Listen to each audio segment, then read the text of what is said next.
the 300 trillion error that proved why we need Bitcoin. Last time, we talked about the $300 trillion stablecoin mistake, an error so big it could have rewritten the world's economy, and yet it was quietly fixed and forgotten. But that story was never just about a glitch. It was a warning, a reminder that everything built on centralized control, even digital money, can fail. Because when you peel back the layers, you realize something powerful, that Bitcoin was designed precisely to prevent this kind of failure. Let's start right there. What happened with PayPal's stablecoin showed us that digital money in the modern world is still dependent on human permission, on a company's database, on trusted middlemen. Paxos and PayPal could mint and burn hundreds of trillions of dollars with a few clicks. And we're supposed to just trust that it won't happen again. But Bitcoin doesn't work that way. Bitcoin doesn't need permission.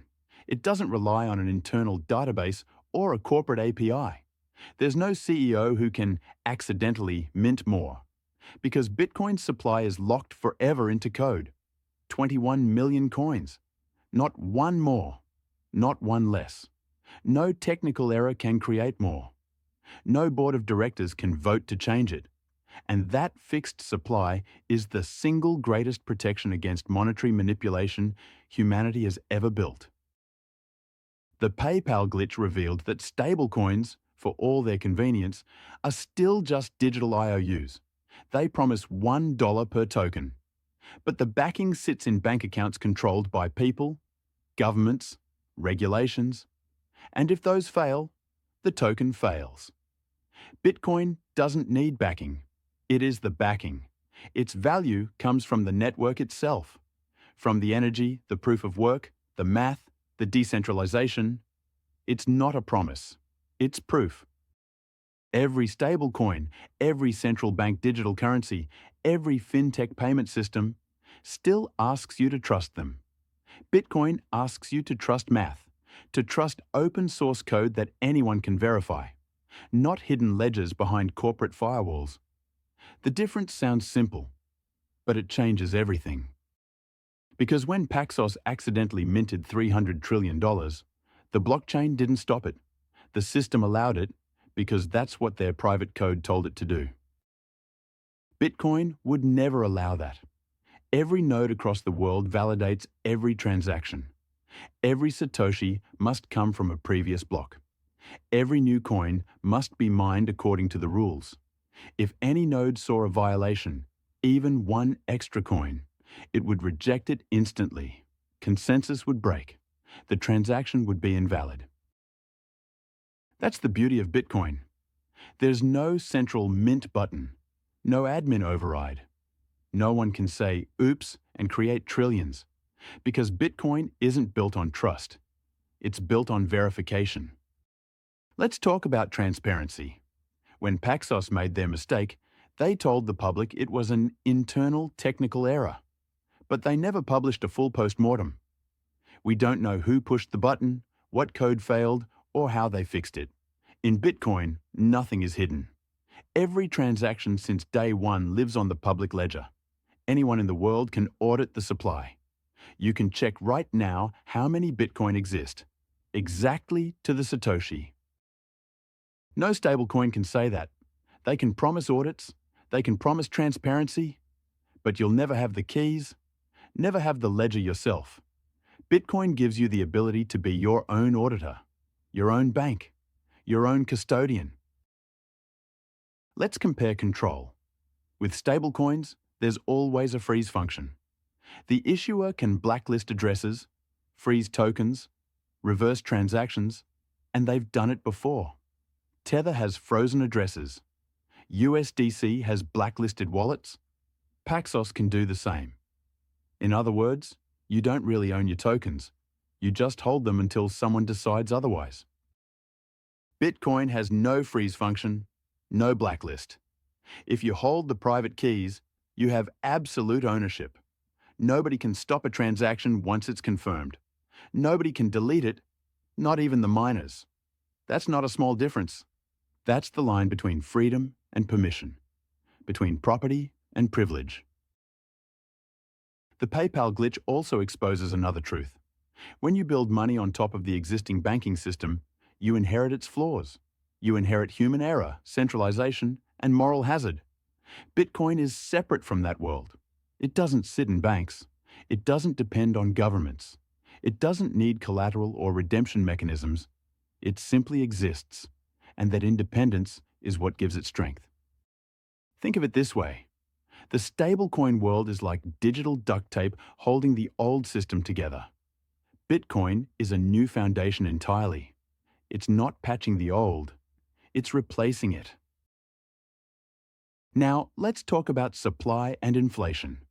The PayPal era accidentally created more money than has ever existed. And even though it was fixed, it's symbolic. It shows how fragile fiat-linked systems are. The US dollar itself is elastic. It can be printed infinitely. The total supply expands endlessly.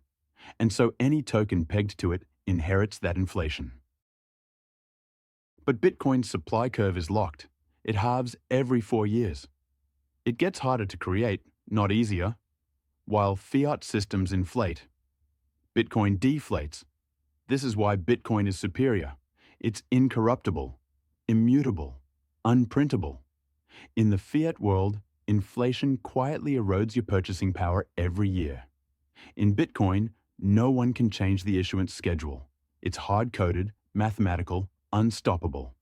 And that's the real revolution. When people hear crypto, they lump everything together. Stablecoins, tokens, altcoins, and Bitcoin. But they are not the same. Stablecoins are digital dollars, controlled by corporations. Bitcoin is digital property, controlled by no one. One exists by government permission. The other exists by global consensus. One can be inflated, frozen, or deleted. The other is unstoppable, borderless, and scarce. That $300 trillion mistake was a wake-up call, a glimpse into how fragile the system really is. It showed how easy it is to break money when it's centralized. Bitcoin was designed precisely so that kind of error could never happen. It doesn't rely on trust. It relies on physics, on proof of work, on the honesty of game theory. Imagine if the PayPal error had been on Bitcoin's network. Every node would reject it instantly. It would never enter a block. The network would continue as if nothing happened. Because the rules of Bitcoin don't bend for anyone. Not PayPal, not Paxos, not governments, not billionaires. That's what makes Bitcoin unique. It's the first and only monetary system that enforces fairness mathematically, not politically. Even the way Bitcoin is secured is different. Stablecoins depend on regulators and companies to maintain security. Bitcoin depends on miners, energy, and open source code. And the deeper you study it, the more you realize that's actually safer. No single point of failure, no one entity with the power to break it. When people say Bitcoin is slow or uses energy, they miss the point. Bitcoin isn't trying to be PayPal. It's trying to be truth. Energy is what anchors that truth to the real world. Every joule of energy spent mining reinforces the scarcity. Every block written is irreversible history. In contrast, stablecoins are convenient, fast, easy, but they are built on trust, and trust is fragile. The PayPal incident proved that even billion-dollar companies can make world-shaking mistakes. And if that happens again, the consequences could be much worse. Bitcoin doesn't ask you to trust anyone.